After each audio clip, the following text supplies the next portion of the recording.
बाप और बेटा और कुदस के नाम से आमीन। मसीह के नाम में आप सबकी सलामती हो। और हम सब खुदा का शुक्र अदा करते हैं कि खुदा ने हम सबों को सलामती तंदुरुस्ती अता की और आज का दिन हमारी ज़िंदगी में बख्शा था कि हम इस दिन में खुदा के कलाम को पढ़ सकें, सीख सके और उसके मुताबिक ज़िंदगी गुजारने वाले बन सकें। हम खुदा का इसलिए भी शुक्र अदा करते हैं कि खुदा ने हम सबों को सेहत और तंदुरुस्ती अता की है। सो दुआ करते हैं उन तमाम बीमार लोगों के लिए जो तरह तरह की बीमारियों में मुब्तला हैं, अस्पतालों में हैं या घरों में हैं, कि खुदा उन पर रहम करे और उन्हें शफा बख्शे। और दुआ करते हैं बे औलाद लोगों के लिए जिनके पास औलाद नहीं, कि खुदा उन्हें भी औलाद से ऐसी नेमत अता करे। दुआ करते हैं बेरोज़गार लोगों के लिए कि खुदा उनकी मदद करे और खुदा उन्हें रोज़गार मुहैया करे। और दुआ करते हैं जितने बच्चे पढ़ते हैं, खास छोटी क्लासों में है या बड़ी क्लासों में है, खुदा उन्हें कामयाब करे और वो अपने मुल्क को कौम के लिए काम कर सके। दुआ करते हैं खुदा के हजूर में खुदा के खादमीन के लिए जो खुदा का कलाम लोगों तक पहुंचाते हैं, कि खुदा उनकी भी मदद और रहनुमाई करे और बहुत सारे लोग कलाम को सुने और बरकत हासिल करें। अपने प्यारे मुल्क पाकिस्तान के लिए भी दुआ करते हैं, इसमें रहने वाले तमाम लोगों के लिए, हर ख़ानदान घराने के लिए, हर कबीले के लिए, कि पाकिस्तान में रहने वाला हर शख्स, हर ख़ानदान, हर कबीला एक दूसरे के साथ प्यार और मोहब्बत में रहे और हमारा मुल्क अमन और सलामती का गहवारा बन जाए। सो आज हम इस खूबसूरत मौके पर खुदावंद के पाक और खूबसूरत कलाम में अपनी रहनुमाई के लिए यूहन्ना रसूल की मार्फत लिखा गया अंजिल बयान, उसका 20 बाब और उसकी 24 आयत से लेकर 29 आयत तक पढ़ेंगे। कलाम पाक में यूँ लिखा है, मगर उन 12 में से एक शख्स यानी तोमा, जिसे तुआम कहते हैं, यीशु के आने के वक़्त उनके साथ ना था। बस बाकी शागिर्द उससे कहने लगे कि हमने खुदावंद को देखा है। मगर उसने उनसे कहा, जब तक मैं उसके हाथों में मेखों के सुराख न देख लूं और मेखों के सुराखों में अपनी उंगली न डाल लूं और अपना हाथ उसकी पसली में न डाल लूं, हरगिज़ यकीन न करूँगा। 8 रोज़ के बाद जब उसके शागिर्द फिर अंदर थे और तोमा उनके साथ था और दरवाजे बंद थे, यीशु ने आकर और बीच में खड़ा होकर कहा, तुम्हारी सलामती हो। फिर उसने तोमा से कहा, अपनी उंगली पास ला कर मेरे हाथों को देख और अपना हाथ पास ला कर मेरी पसली में डाल और बेइत्तेकाद ना हो बल्कि इत्तेकाद रख। तोमा ने जवाब में उससे कहा, ऐ मेरे खुदावंद, ऐ मेरे खुदा। यीशु ने उससे कहा, तू तो मुझे देखकर ईमान लाया है, मुबारक वो हैं जो बगैर देखे ईमान लाए। पाक कलाम का पढ़ा सुना जाना हम सबों के लिए बाइस बरकत हो। खुदा का शुक्र हो, सब बोलेंगे आमीन। जब हम खुदावंद के पाक कलाम को पढ़ते हैं तो ये अंजील लिखने वाला यूहन्ना रसूल खुद ही है, और इसलिए खुदावंद यीशु मसीह के साथ रहकर उन तमाम वाक़यात को बड़ी खूबसूरती के साथ तहरीर किया जो इसने देखे, और खुदावंद यीशु मसीह ने इन पर ज़ाहिर किए। यह कलाम खुदा के रूह की तहरीक से लिखा गया और उन तमाम लोगों के लिए भलाई और बेहतरी के लिए, लेकिन आज ये हम सब के लिए बेहतरी और भलाई के लिए है, रूहानी मजबूती के लिए है, ताकि हम इस कलाम को पढ़ें और बरकत हासिल करें। सो कलाम में जब हम 24 आयत को पढ़ते हैं तो लिखा है, मगर उन 12 में से एक शख्स यानी तोमा, जिसे तो हम कहते हैं, यीशु के आने के वक़्त उनके साथ ना था। ये कब की बात है? ये उस वक़्त की बात है जब खुदावंद यीशु मसीह सब्त के बाद पहले दिन जिंदा हो गए, और उसी शाम, कलाम में लिखा है, उसी शाम वो शागिर्दों पर जाहिर हुए। शागिर्द जो थे वो यहूदियों के डर से एक कमरे में बंद थे। कलाम में लिखा है कि वो यहूदियों के डर से एक कमरे में बंद थे, तो खुदावंद यीशु मसीह उनके बीच में आ खड़े हुए और कहा, तुम्हारी सलामती हो। और फिर अपने हाथों को दिखाया और पसली को दिखाया, वो सारे जख्म दिखाए और उनसे बातें की। और जब उनसे बात की तो कलाम में लिखा है कि यीशु ने फिर उनसे कहा, तुम्हारी सलामती हो, और जिस तरह बाप ने मुझे भेजा है इसी तरह मैं तुम्हें भेजता हूं।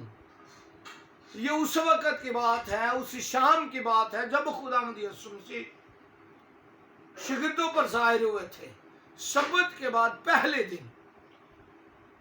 और जब वो जाहिर हुए हैं तो कलाम में लिखा है कि उन्होंने क्या कहा? उनसे कहा, रूहुल कुद्दुस लो, और जिनके गुनाह तुम बख्शो उनके बख्शे गए, और जिनके गुनाह तुम कायम रखो उनके कायम रखे गए हैं। देखे कैसी अच्छी और खूबसूरत बात है। खुदा अपने बेटे को बरकत देता है और फिर आगे बेटा जो है वो बरकत को बांटता है, शागिर्दों में बांटता है। लेकिन शागिर्द जो हैं आज इस हवाले के मुताबिक तोमा से कहते हैं कि हमने खुदावंद यीशु मसीह को देखा है, उसने हमारे साथ बातें की हैं। तो तोमा जो है वो क्या कहता है? कलाम में जब हम पढ़ते हैं तो उसने कहा कि मैं उसके हाथों में मेखों के सुराख ना देख लूं और मेखों के सुराखों में अपनी उंगली ना डाल लूं और अपना हाथ उसकी पसली में ना डालूं, हरगिज यकीन ना करूंगा। तोमा को यकीन करना चाहिए था। तोमा को इस बात को मान लेना चाहिए था, क्योंकि बाकी उसके साथी शागिर्द जो थे उन्होंने उसे बताया था कि हमने यीशु को देखा है। लेकिन तोमा ने यकीन नहीं किया। तोमा ने कहा कि जब तक मैं मेखों के सुराखों ना देख लूं और मेखों के सुराखों में उंगली ना डाल लूं, मैं यकीन नहीं करूंगा। सो कलाम में लिखा है कि 8 रोज के बाद उसी तरह से शागिर्द जो थे वो एक कमरे में बंद थे, और उस वक़्त तोमा भी उनके दरमियान मौजूद था। तो खुदावंद यीशु मसीह उन पर जाहिर हुए और कहा कि तुम्हारी सलामती हो। कलाम में लिखा है फिर उसने तोमा को मुखातब किया। किसने? खुदावंद यीशु मसीह ने, नजात दहिंदा ने,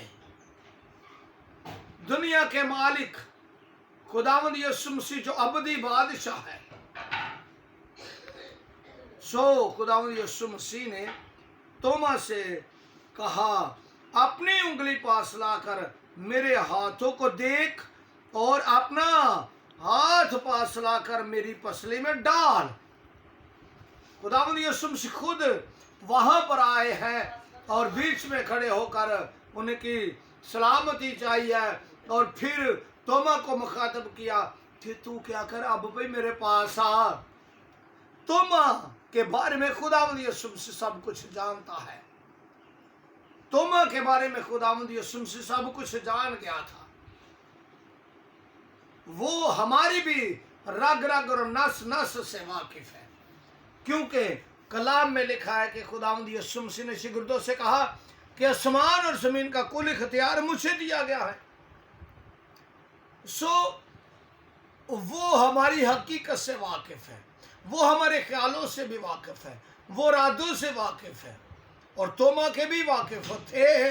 तो ही तोमा की बातें जो थी खुदावंद यीशु मसीह ने क्या किया, उस पर जाहिर की और कहा कि तोमा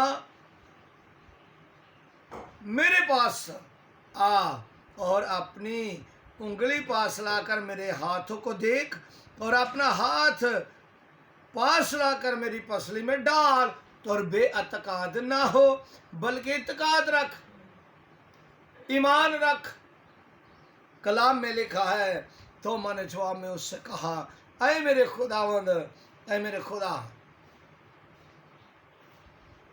तो मैंने जब ये सब कुछ खुदावंद यीशु मसीह की ज़बानी मुबारक से सुना तो मैंने क्या किया, तो मैंने कहा, ऐ मेरे खुदावंद, ऐ मेरे खुदा। और हम पहले भी खुदावंद लफ्ज़ जो है यहाँ पर जो इस्तेमाल हुआ है ये यूनानी ज़बान का लफ्ज़ है और इसका मतलब है मालिक या आका। सो अब तोमा जो है वो यहाँ पर खुदावंद यीशु मसीह को अपना आका, अपना मालिक कहता है और तस्लीम करता है, मान लेता है।